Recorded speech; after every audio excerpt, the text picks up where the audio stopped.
Is it a big thing to like look or present yourself as like above your actual salary in a sense? Like, Like dress for the job that you want. yes, that's a good way of putting it. Because in the US, that's kind of what we always, most of us tend to live above our means. We always want to look like we're here, even though we might be right here. No one wants to look poor. I guess that's the way to put it. I mean, I guess that there's no pride on being poor, right? So obviously nobody wants to be Listen, poor. I have pride in being poor. You have pride. I have pride being poor. I grew up poor. I have pride. I don't have no shame at all. I was an only child and I was very spoiled, so I cannot say any of See, that. spoiled ass. Oof. But you asked me these questions, and I don't want to come off like I'm anti-American or anything like that because, I'm very thankful But you are for meeting you. anti-American. What do you mean? You don't want to come off like what you are?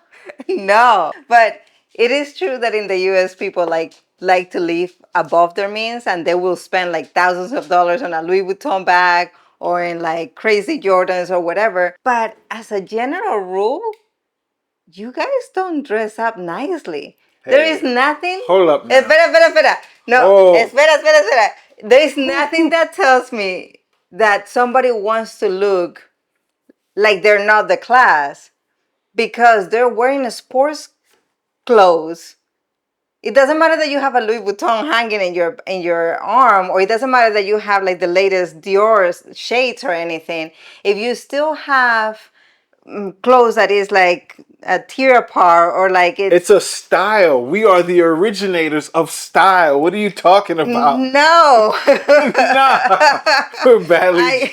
I canceled that. What do you? Not accepted. First off, I walk around here in Spain, in Madrid, and I see a lot of the young kids dressing up as if they're American, okay?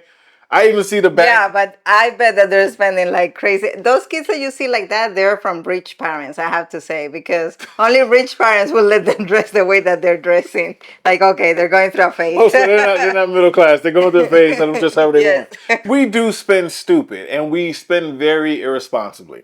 In my neighborhood or whatnot, Hmm. as I became a teenager, kids out there selling drugs or whatever, like their whole thing was go buy a Mercedes or whatever and drive it around to show off. And that was how they flex. We have this, I don't know how you guys flex here, but for us in the ghetto, we flex with whatever we buy. So it might be Jordans, it might be a car, it might be name brand clothes or whatever.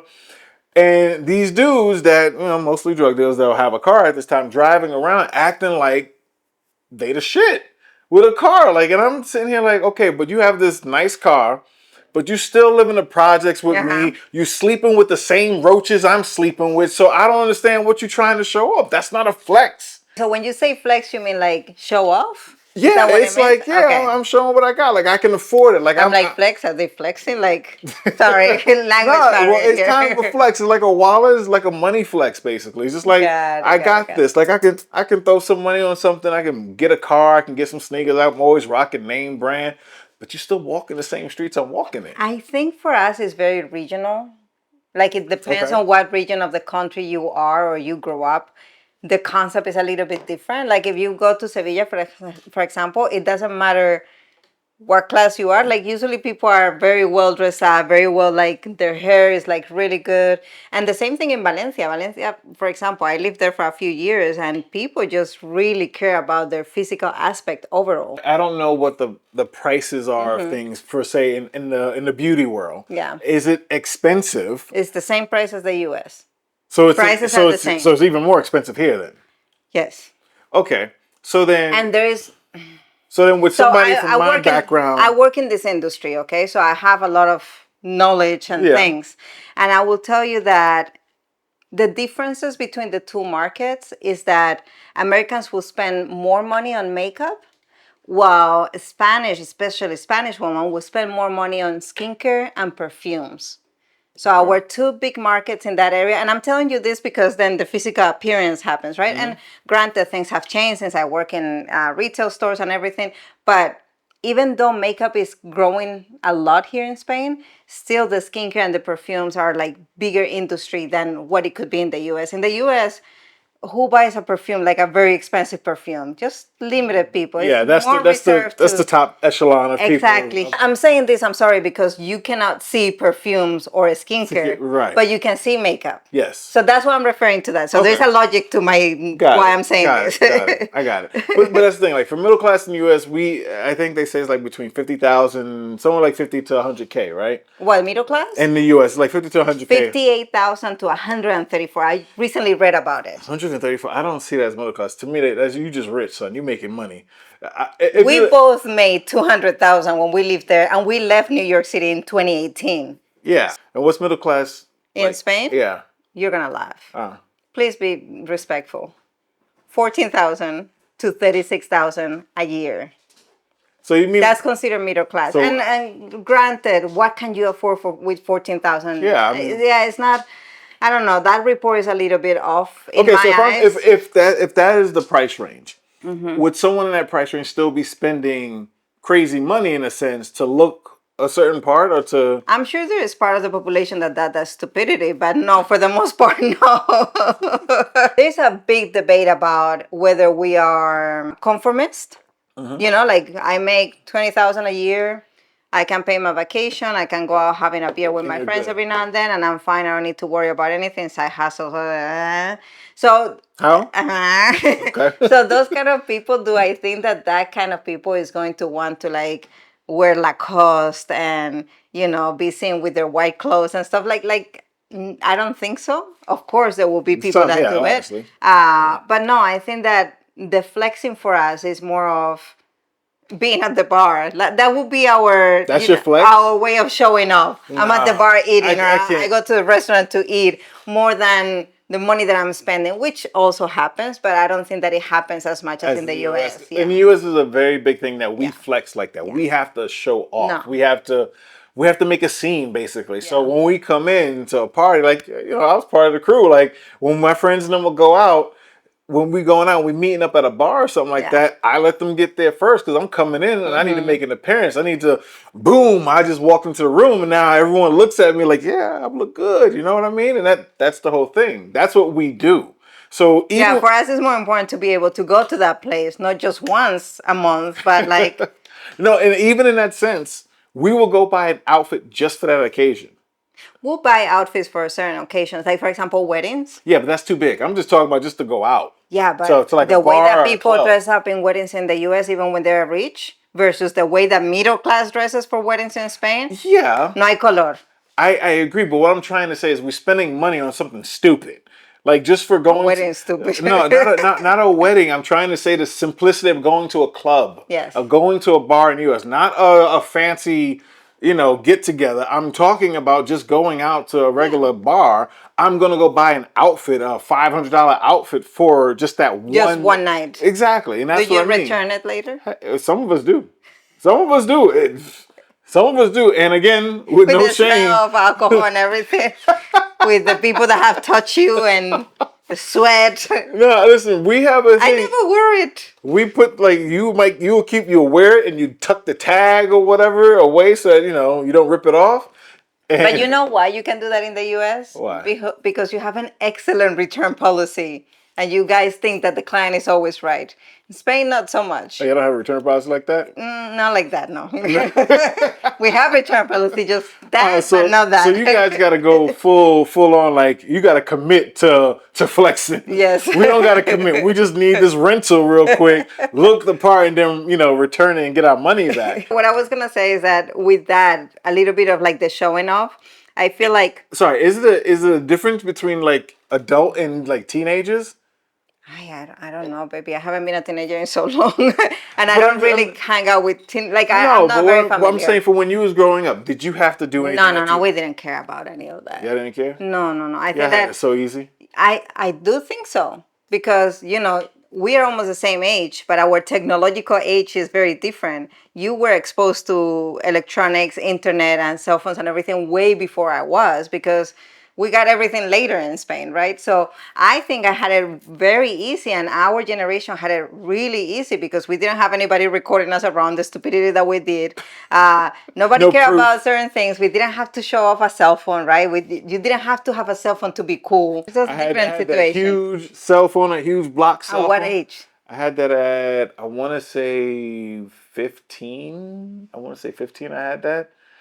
And then when I, That's and crazy. then Like when thinking about our generation to think about that. and then I had then phones got smaller by the time Yeah. I was 16, 17, and that one there was like this big, but Hmm. it popped open, like you hit a button and it popped open, And and you felt cool, I was cool. so So you cool. were flexing. I was so cool. I was like Captain Kirk cool, like just like who's on the phone? Like that's it. Beam me up, Scotty. I was that freaking cool with that phone, Social and study. of course, and at the course, like everywhere I go, I just pull my. No one's calling me.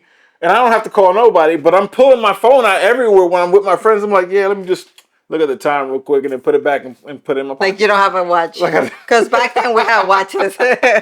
no, but you have to show off. You have to be like, oh, what's that? What you got? That's the reason why we buy things in the US. We want that interaction. We want that expression. We want to Social see that. study. Write down in the comments when you got your first cell phone. That will be interesting to know. It makes me think about, and we're talking even more about teenagers and now, the social pressure that all that flexing puts into different even age range. Because I'm thinking about like parents here, right? Like families. You have kids, 1, 2, Yeah, yeah. 3, whatever. You are part of parent groups, right? Mm-hmm. And so all my friends take their kids to English class after school, and that thing costs money. Or they go to swimming lessons, or to tennis lessons, or to piano lessons, whatever the case is, right? Is there a pressure right there? Because if you don't take your kids to after class school, you're not, it's not that you're not part of the cool club. Obviously you do it for the interest of your kids and everything. But it's like, I think that there is some kind of pressure of, if you live here and you take your kids to school here, they have to go to certain Yeah, after but that all classes. costs money to go to these That's what I'm things. trying to So say. yeah, for us in the U.S., yeah, that is a big. Our kids is kind of like the flex as a parent. So we only can flex in certain things. Oh, my son goes to private school, Yeah. or one of those like, oh, well, he's excelling in his classes. He's the top of his class. Or if he's going to activities, oh, he plays the piano, he plays the So cello. there is social pressure that if you say those things, you're better than what you Oh yeah, truly are. absolutely. That's the way they look at it. Yeah. As a parent, you have to be able to get your kid into certain stuff, and that way showcase how much money you're making, or the things that you buy your kids. It's also to maintain a status. Right. Yeah. Because if you're living next to, let's just say, whatever neighborhood you're living into, and you find out your next door neighbor's got their kid in swimming lessons and piano lessons and all these and karate lessons, and they're like, oh yeah, my son does all these things. What does your son do? Yeah. So then now I have to keep up. Now I have to be like, oh well, we're thinking about getting him into the piano, but we haven't found a great instructor yet. That's the way we push it off. You know. And then the other person tells you, "Well, I know somebody. I have a guy." Well, and then we have to push the lie even further. And we're like, but we have this famous guy that you're talking to Trying to right now. get You're trying to get to. to. He is not available right now, but we're working with him to see if he can give us private Got lessons. it. And that's the thing. That's the pressure of like as a parent. But Yeah. overall, as an adult, take the kids out of the situation. It's still the same thing. Yeah. What's the house you got? The car you got? What job you work? Because our job is what identify us. But so for me, the social pressure that I live, it was about the expectations, right? I was always a great student, so my family always expected from me to do like great things and to achieve things at an early age. So I remember having a conversation with my aunt, my mother's sister, and we were talking about age or something, and said something about 25, and she said, "Well, when you're 25, you're better to have two homes because at 25, I had my first home, so you should have your two homes." And that was the true expectation that my own family put on me. Like that was the social pressure, and to be able to have two homes, even though we're talking about 15 years ago, that was a lot of money still. Like that was a lot of effort to get there. And I made back then, before I left to the US, I was making about 21,000 euros a year, and I was very well paid because of the position that I had here. But still, like, You see, that's different right there. And this is the bad part about the U.S. I think depending on where you come from and your family, your social expectations are completely different. Yeah. My expectations weren't financial. Oh no. No, my expectations weren't financial Then what was it? because Why are you smiling? I'm because terrified. yes, it's very bad, and obviously I'm a black guy growing up in a bad neighborhood. My social expectation was just living to 25. Oh. You talking about being 25 and having a house? Mine was just living to houses. 25, two houses. But on the same aspect is just that it was a thing of getting me out of the neighborhood. That's the only thing. You get out of the bad neighborhood. That is kind of the goal when you grow up in the ghetto or whatever. It's getting out of that bad neighborhood. So what happens then is being that I'm a good kid, I'm doing all the stuff I need to, doing good grades. All my friends are obviously gang members, drug dealers, and so on. And these are people I play basketball with as I Yeah. grew up. I have a bad temper. I stayed in a lot of fights when I was younger. It's the neighborhood we grew up in. So you gotta, you can't be a punk. You have to do your thing. And so being that I got into a lot of fights and I had a very bad temper as a kid, like anything set me off, my friend came to me like, listen, you're the one that's going to get out the bad neighborhood. So you're not going to go fight anymore. I'll fight. You don't need to kill somebody and then go to jail and then you can't get out the neighborhood. We believe that you can be the one to get out of here. So my expectation from my friends and my parents was to get out the neighborhood. My father did everything he could to make sure I stayed on the right track. He was always serious about my schooling. He took our family to get outside of New York to see different places.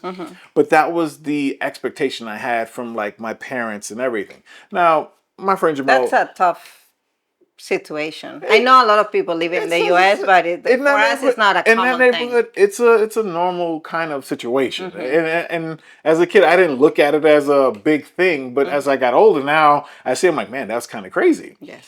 But from my friends, the pressure there, like growing up, is obviously if I'm focused on getting out of the neighborhood, but they're focused on staying here, but looking cool and looking good with cars and all that. I want to do the same thing. I want to look good in front of my friends. But you didn't pick up any of that. When No, I met you, I you don't. did not have any of this flexing thing or I don't like. have it. Like I'm. You were actually very proud of being poor. Like I you would am- say, I'm cheap. I am proud to be cheap. I am so cheap. Like I could give my mom. He's so cheap. I have to fight with him to buy proper shoes. Listen, all my sneakers are $25 or less. If they are more than $25, they better be able to tie their own shoelaces, and I should float when I walk. And bring your baby a beer. And bring my baby a beer. That's what my shoes should do. I'm not spending no $100 and $200 on sneakers. Are you crazy?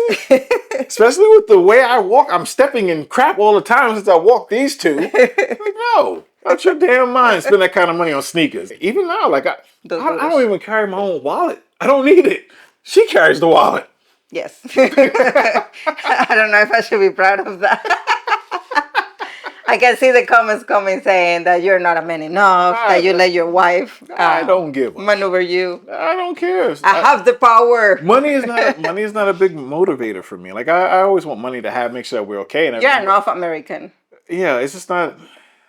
It's not a motivator. It's just like as long as I can get the things I love and I'm happy and that we're all taken care of, I'm good. So we're also middle class here in Spain, right? We were Yeah. middle class with crazy salaries in the US, but we're middle class here in Spain. We're autonomos. I don't think that we have ever talked about what we do here. Oh, that's true. We haven't talked They about. probably think that we live out of the air or something. We have a company or una empresa de fotografía y video specialized on animals. There's nothing better than to have something that can last forever, which is that memory of your animal.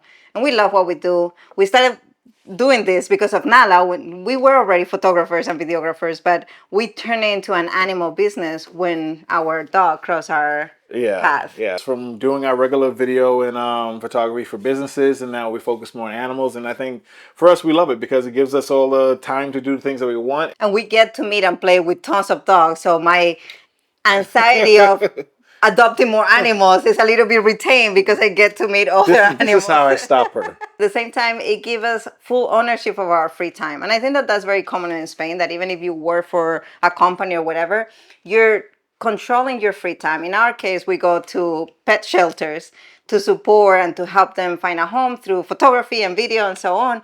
But people, like you see people really enjoying their free time here in Spain. And I think that that is a luxury of the middle class that you cannot achieve even in a high class status in the US, right? Wait, What wait. would you say about the free time in the What's US? free time in the U.S.? We tend to do a lot of faking of how we are looking in front of people, and these are the things like whether it's with flexing, whether it's the pressures of trying to keep up appearances, or even like you're saying, your free time and how you use it. Our free time is spent on making sure we look a certain way. So you wouldn't spend, let's say that I'm off today, you wouldn't spend half of the morning sitting down at a bar having a coffee, even if they let you, because I know they Yeah, don't yeah, let you. yeah. But even if they were to let you do it in a coffee shop in New York, would you sit down and just sit down No, and if have if coffee? if if I'm going to go sit down and coffee, I have to put on the finest outfit I have. I have to make sure I'm decked out in everything name Go to brand. meatpacking. Go work, and then I have to go to an expensive cafe to make sure it's one that people are always walking around with. It's public and it's like it's a big thing, so that people can know that I'm there. And then I got to take a photo and put it on Instagram, say that I'm at this shop. Isn't it that exhausting? For people that do it, I would hope not, because that's what they like to do. For me, that's a job. That's too That's much another work for job. me. Yes. Like you see what I wear. When I put, listen. I have a simple model, and this is my USing it to you right now instead of Spain it to me. There's no need to dress to impress when you're already impressive. That is my motto, Ooh. and that's how I live by. That's it. Now Spain it to me. No todo lo que brilla es oro. Who? No todo lo que brilla es oro. Not everything. What? That shines Uh-huh. is gold. Oh, I like that. That's we got that. Not everything that shines, but doesn't mean the same thing. Yes. I'm just making sure. I can't trust these things. You don't understand. I cannot trust this. You're like this. You have what is that called? It's PT when you have like a trauma after something. I do. Spanish is a very traumatizing language. I don't think you realize that. No. It, I think it's a beautiful language. yeah, I'm sure you do. Beautifully traumatizing.